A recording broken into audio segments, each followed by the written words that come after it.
প্রিয় দর্শক, বাংলা ব্যান্টার চ্যানেলে আপনাদেরকে স্বাগতম। আজকে আমরা বাংলাদেশে নতুন চালু হওয়া খেজুরের রাজনীতি নিয়ে কিছু কথা বলবো।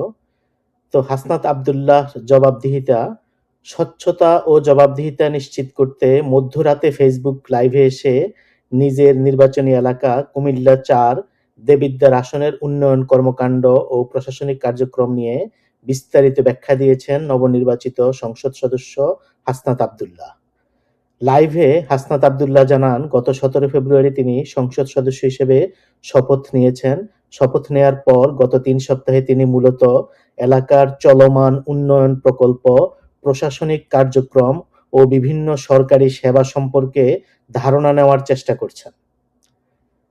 দেবিদ্বারের বর্তমান পরিস্থিতি তুলে ধরে তিনি বলেন, উপজেলার সবচেয়ে বড় সমস্যা হচ্ছে রাস্তাঘাটের দুরবস্থা।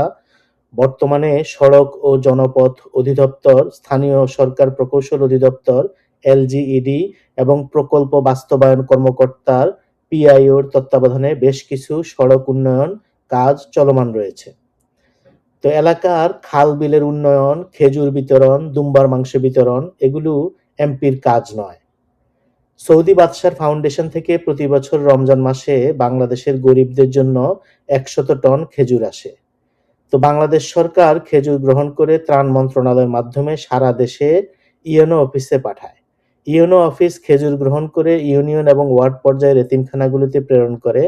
এছাড়া সৌদি আরব কুরবানির ঈদের পরে দুম্বার মাংস পাঠায়। সেই মাংস ইউনিয়নের চেয়ারম্যান মেম্বাররা দুস্থদের মাঝে বিতরণ করে, দলের গরিব কর্মীদের দেয়। এছাড়া গ্রামে পৌঁছাতে পৌঁছাতে মাংসে অনেক সময় পচন ধরে যায়। তো যাই হোক, খেজুর বিতরণ, দুম্বার মাংস বিতরণ এগুলো এমপির কাজ নয়। আইনসভার স্থানীয় সদস্য যদি স্থানীয় সরকারের কাজ করে, তাহলে তারা নিজের কাজ কখন করবে? স্থানীয় সরকারের হাতে স্থানীয় সরকারের কাজগুলো ছেড়ে দিতে হবে। স্থানীয় বিষয়গুলো এবং উন্নয়ন কাজ এগুলি স্থানীয় সরকারের কাজ। এমপির কি কাজ সেটা জানার চেষ্টা করতে হবে। বাংলাদেশের সংবিধান অনুযায়ী একজন সংসদ সদস্যের কাজ হলো আইন প্রণয়ন করা। তাদের প্রধান কাজ হলো দেশের জন্য নতুন আইন প্রণয়ন করা এবং প্রয়োজন মোতাবেক বিদ্যমান আইন সংশোধন বা বাতিল করা। বাজেট ও অর্থ বিল অনুমোদন করা, সরকার প্রণীত বাজেট সংসদে আলোচনা করে অনুমোদন দেওয়া, সরকারের কার্যক্রম তদারকি করা, প্রশ্নোত্তর আলোচনা ও সংসদীয় কমিটির মাধ্যমে সরকারের জবাবদিহিতা নিশ্চিত করা, প্রধানমন্ত্রী নির্বাচিত করা, সংসদের সংখ্যাগরিষ্ঠ দলের নেতাকে প্রধানমন্ত্রী হিসেবে নিযুক্ত করা, রাষ্ট্রপতির অভিশংসন প্রক্রিয়ায় অংশগ্রহণ করা, সংবিধান লঙ্ঘনের অভিযোগে রাষ্ট্রপতির বিরুদ্ধে অভিশংসন প্রস্তাবনা ও সিদ্ধান্ত গ্রহণ করা এবং জনগণের প্রতিনিধিত্ব করা। নিজ নিজ এলাকার জনগণের সমস্যা ও দাবি সংসদে উপস্থাপন করতে পারেন। তারপরেও যদি সংসদ সদস্যগণ রিলিফ বন্টন, স্কুলের গভর্নিং বডি, হাট বাজার ঘাট, চাকরির সুপারিশ প্রভৃতি করতে চান, তাহলে তারা সংসদের কার্যক্রম চালাবেন কিভাবে? আর স্থানীয় সরকারের কাজ যদি এমপিরা তদারকি করেন, তাহলে সেগুলি রেখে লাভ কি?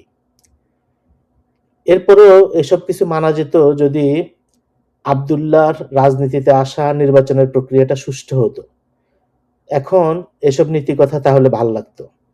তার ছাত্রলীগের অতীত, ২০২৪ সালের বন্যার ফান্ডের টাকার হিসাব এখনো পাওয়া যায়নি। ২ মাস আগেও সে সেভেন সিস্টার্স বিচ্ছিন্ন করে দেওয়ার হুমকি দিয়েছিল, ভারতীয় দূতাবাসে আক্রমণ করতে গিয়েছিল। এছাড়া গোপালগঞ্জে মুজিববাদ মুর্দাবাদ স্লোগান দিয়ে তারপরে জনরোষের মুখে সেনাবাহিনীর এপিসিতে চলে পলায়ন করেছিল, সেটা এখনো মানুষের মনে আছে। তারপরে সেনাবাহিনীকে তুচ্ছ-তাচ্ছিল্য করা, এই ডিপ স্টেটের পুতুল। ব্যাকগ্রাউন্ডে আমাদের যদি এসব ইনফরমেশন থাকে, তাহলে তার বর্তমান অবস্থার সাথে মিলিয়ে নিতে সুবিধা হবে। তো স্থানীয় পর্যায়ে বিভিন্ন সরকারি অফিসে এমপি বা আইনসভার সদস্যদের মাস্তানি বন্ধ করে দিয়ে উপজেলা প্রশাসন, স্থানীয় চেয়ারম্যান, মেম্বারদের ক্ষমতায়িত করতে হবে। এমপি আইন প্রণয়নের জন্য পড়াশোনা করবে, সংসদে নতুন নতুন আইন প্রস্তাব করবে, প্রস্তাবিত আইনের পক্ষে বিভিন্ন গোষ্ঠী এবং অন্যান্য এমপিদের কনভিন্স করানোর চেষ্টা করবে, বিভিন্ন সংসদীয় কমিটিতে অংশ নেবে।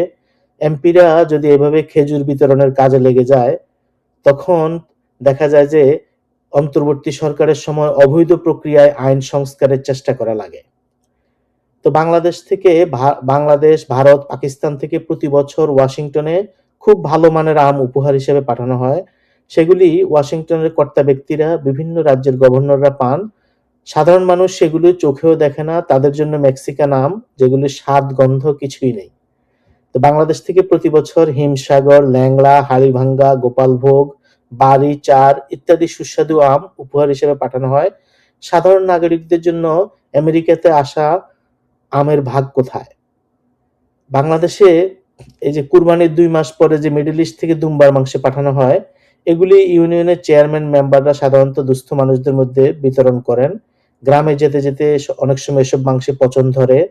আমার মনে আছে ছোটবেলায় আমাদের এলাকায় মোতালেব চেয়ারম্যান দুম্বার মাংস বিলি করেছিল। যারা এসব শুনে না, জানে না, যাদের কাছে এসব ইনফরমেশন নতুন মনে হয়, তারা আসলে জনবিচ্ছিন্ন, রাজনীতির সাথে বিচ্ছিন্ন। সাধারণত এসব মাংস এবং খেজুরের পরিমাণ এত কম থাকে যে প্রশাসন এবং স্থানীয় শাসনের সবাইকে দেওয়ার পরে তেমন বাকি থাকে না। চেয়ারম্যান মেম্বাররা তাদের পরিচিত এবং ঘনিষ্ঠ কিছু মানুষ ও কর্মীদের দিয়ে থাকেন এবং বাংলাদেশে গরিব মানুষের অভাব নেই। যেই পরিমাণ খেজুর বা দুম্বার মাংস আসে সেটা অল্প কিছু মানুষকে দিলেই শেষ হয়ে যায়। সুতরাং এটা নিয়ে বেশি প্রচারণা চালানোটাও রিস্কি। তো বাংলাদেশে নতুন করে চালু হওয়া এসব খেজুরের রাজনীতি বন্ধ করতে হবে। এভাবে দেশের সকল এমপি যদি ফেসবুকে লাইভে এসে তাদের নির্বাচনী এলাকার সরকারি তথ্য পাবলিকলি প্রকাশ করতে থাকেন, তাহলে সেটা নিরাপত্তার জন্যও হুমকি। আইন প্রণয়নের জন্য নির্বাচিত সংসদ সদস্যরা নতুন নতুন বিল তুলবে, আইন বানাবে, প্রয়োজনে আইন বাতিল করবে, সংস্কার করবে, এটাই তাদের কাজ। আশা করি এখন থেকে দুম্বাদের খাজুরা রাজনীতি বন্ধ হবে। Thank you.